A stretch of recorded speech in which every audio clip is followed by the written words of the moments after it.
Hello everyone, আসসালামু আলাইকুম। আজকে আমি পেঁপে দিয়ে গরুর মাংসের একটা রেসিপি আপনাদের সাথে শেয়ার করব।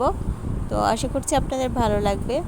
এর জন্য আমি পেঁপেগুলোকে টুকরো টুকরো করে কেটে নিলাম, সাথে আমি 2টা গাজরও টুকরো করে নিয়েছি, কারণ এটা একটু মিষ্টি মিষ্টি হবে, তবে অনেক বেশি টেস্টি হবে।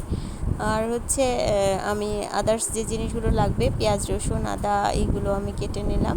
তো এখন আমি রান্নায় চলে আসলাম। এর জন্য আমি একটা প্যানের মধ্যে হাফ কাপের মতো সরিষার তেল দিলাম এবং সাথে সাদা এলাচ ফোড়ন দিয়ে পেঁয়াজ কুচি দিয়ে ভালো করে একটু ভেজে নেব। এটা হালকা করে ভাজবো। তারপরে এর মধ্যে আমি আগে থেকে ভালো করে ধুয়ে রাখা গরুর মাংস দিয়ে দিব। আমি এখানে 250 গ্রামের মতো গরুর মাংস ইউজ করেছি, আপনারা কম বেশি করে নিতে পারেন, তবে এটা চর্বি ছাড়া ছিল।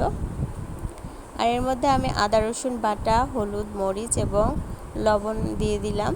দিয়ে আমি এটাকে ভালো করে নেড়ে চেড়ে ঢাকনা দিয়ে ঢেকে রেখে দিলাম। আর এটা থেকে যে পানিটা বের হবে সেটা দিয়ে আমি মাংসটাকে কষিয়ে নিব, এক্সট্রা কোনো পানি দিব না। তো এখন আমার মাংসটা প্রায় কষানো হয়ে গেছে। এখন আমি এর মধ্যে টুকরো করে রাখা সবজিগুলো দিয়ে দিচ্ছি। দিয়ে আমি এবারও পানি ইউজ করব না, আবারও ঢাকনাটা দিয়ে আমি কিছুক্ষণ অপেক্ষা করার পরে এইভাবে নেড়ে চেড়ে এটাকে কষিয়ে নেব। তো আবার আমি ঢাকনাটা দিয়ে দিলাম এবং এইবার আমি পানিটা শুকিয়ে ভালো করে তেল বের করে নিব এবং তারপরে এর মধ্যে ঝোলের জন্য পরিমাণ মতো পানি দিয়ে দেব। আর যেহেতু পেঁপে দিয়ে আমি এটা রান্না করছি, তাই এক্সট্রা পানির দরকার হবে না। এখন আমার রান্নাটা করতে হবে প্রায় 10 থেকে 15 মিনিটের মতো, তারপরে এটা রেডি হয়ে যাবে।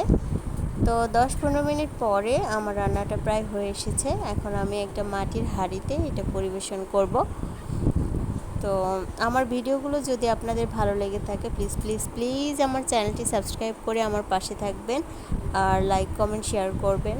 সবাইকে অসংখ্য ধন্যবাদ আমার ভিডিওটি মন দিয়ে দেখার জন্য। আবার দেখা হবে নতুন কোনো ভিডিও নিয়ে। ততদিন আপনারা সবাই ভালো থাকবেন, সুস্থ থাকবেন, আমার জন্য অনেক অনেক দোয়া করবেন।